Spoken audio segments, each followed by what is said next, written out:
Urban Legend Jalan Karanggetas Cirebon. Kisah Syekh Maglung Sakti hingga dihindari pejabat angkuh.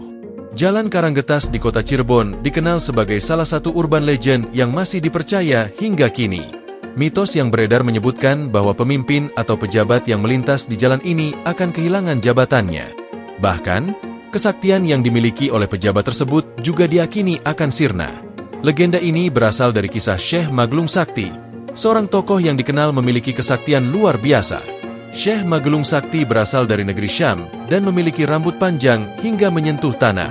Rambutnya yang panjang tersebut digelung atau digulung, dan tidak dapat dipotong oleh siapapun maupun dengan alat apapun. Dalam perjalanannya ke Pulau Jawa, Syekh Maglung Sakti mencari lawan yang mampu mengalahkannya dan memotong rambutnya. Ia mendengar bahwa di tanah Jawa terdapat seseorang yang memiliki kesaktian luar biasa yang mungkin dapat menandingi dirinya. Akhirnya, ia bertemu dengan Sunan Gunung Jati di Cirebon. Dengan mudah, Sunan Gunung Jati berhasil memotong rambut panjang Syekh Maglung Sakti. Potongan rambut tersebut kemudian dikuburkan di sekitar Karanggetas dan Sukalila, tepatnya di depan pusat grosir Cirebon. Jika berjalan masuk sekitar 10 meter dari gang kecil di lokasi tersebut, terdapat petilasan tempat rambut Syekh Maglung Sakti dikuburkan. Dari kisah inilah, nama Karanggetas muncul. Nama tersebut melambangkan bahwa meskipun sesuatu sekuat karang, pada akhirnya tetap bisa rapuh dan takluk, sebagaimana Syekh Maglung Sakti yang akhirnya kalah. Setelah pertemuannya dengan Sunan Gunung Jati, Syekh Maglung Sakti menjadi muridnya dan ikut menyebarkan agama Islam.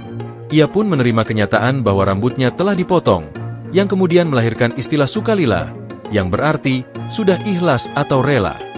Oleh karena itu, daerah di sekitar tempat dikuburkannya rambut Syekh Maglung Sakti dinamakan Sukalila dan Karanggetas. Sayangnya, kondisi petilasan tempat dikuburkannya rambut Syekh Maglung Sakti saat ini tampak kurang terawat. Meski demikian, masih ada saja peziarah yang datang untuk berdoa di sana.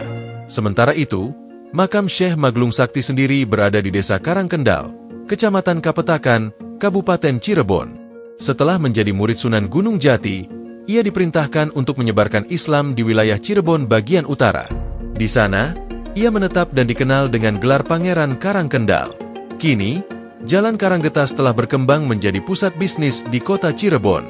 Meski demikian, tidak semua orang mengetahui kisah di balik jalan yang memiliki legenda ini.